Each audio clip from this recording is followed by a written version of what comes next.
Ukraine যুদ্ধকে কেন্দ্র করে রাশিয়া ইউরোপে নিষেধাজ্ঞার পর সে দেশের বিশাল পণ্য বাজার ও শ্রম বাজারের বিশ্বের অনেক দেশের জন্য সুযোগ তৈরি হয়েছে। ভারত এবং শ্রীলঙ্কা এই সুযোগ কাজে লাগালেও পিছিয়ে আছে বাংলাদেশ। রূপপুর পারমাণবিক বিদ্যুৎ কেন্দ্রের মতো বাংলাদেশে বড় প্রকল্প থাকলেও নেই দুই দেশের মধ্যে কোনো ব্যাংকিং চ্যানেল। দুই দেশের মধ্যে অর্থনৈতিক কূটনীতিও শক্তিশালী নয়। রাশিয়া থেকে ফিরে আরও জানাচ্ছেন রিয়া সেজান।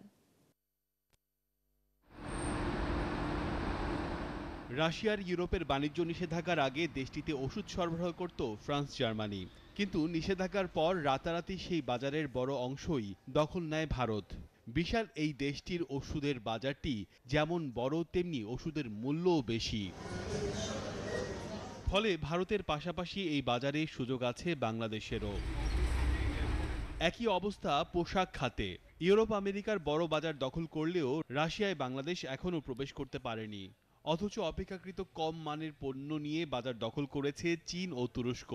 রাশিয়াতে পোশাকের রপ্তানিতে প্রধান অন্তরায় সরাসরি ব্যাংকিং চ্যানেল না থাকা। ফলে এলসি পদ্ধতিতে এখানে ব্যবসা করার সুযোগ নেই। ওই আশায় বসে থাকলে হবে না যে আমার কি এলসি দিব, আমি মাল পাঠাবো না, মাল সরাসরি নিয়ে আসতে হবে এখানে, এবং কোনো ব্যাপার না মাল আনা এবং মাল বিক্রি করা। সালমান স্যার এই দেশ থেকে চলে গেছে স্যাংশনের পরে। পুরো ফাঁকা মার্কেট ভলিউমে ভ্যাকুম যা সৃষ্টি হয়েছে পুরো মার্কেটটাই নিয়ে নিয়েছে ইন্ডিয়া। এর পাশাপাশি কিন্তু আমাদের ভ্যাকসিনকো আসতে পারতো, আমাদের ফাইজার আসতে পারতো, স্কোয়ার আসতে পারতো। এখানে মেডিসিন খুব দামি, বড় মার্কেট থেকে খুব ভালো প্রফিট এরা করতে পারতো মেডিসিন সেক্টরে। শুধু ব্যবসা নয়, মাত্র 2 বছর আগে দেশে খুলেছে শ্রমবাজার। পরিবর্তিত পরিস্থিতিতে এখানে চাহিদা আছে এশিয়ার তৃতীয় বিশ্বের শ্রমিকের। সম্প্রতি শিক্ষার্থীদেরও চাকরির সুযোগ তৈরি করেছে রাশিয়া। ম্যান পাওয়ারের প্রচুর সুযোগ, এখানে প্রচুর কাজ, প্রত্যেক জায়গায় কাজের লোকের ভীষণ অভাব। লোক নাই, বেতন একবারে কম না, $1000 থেকে শুরু হবে।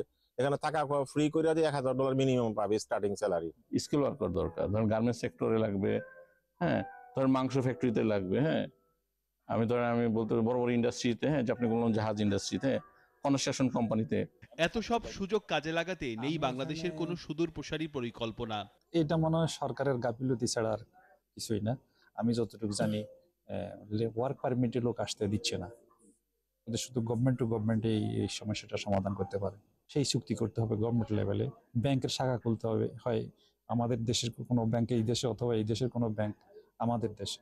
বাংলাদেশের গভর্নমেন্ট যদি উদ্যোগ নেয়, এইখানে এক বড় সুযোগ আছে। বাংলাদেশ গভর্নমেন্ট যে কোনো প্রোডাক্ট নেয়, যে কোনো বিজনেস নিয়ে বাংলাদেশ সরকার আসুক, এরা কখনো মানা করবে না।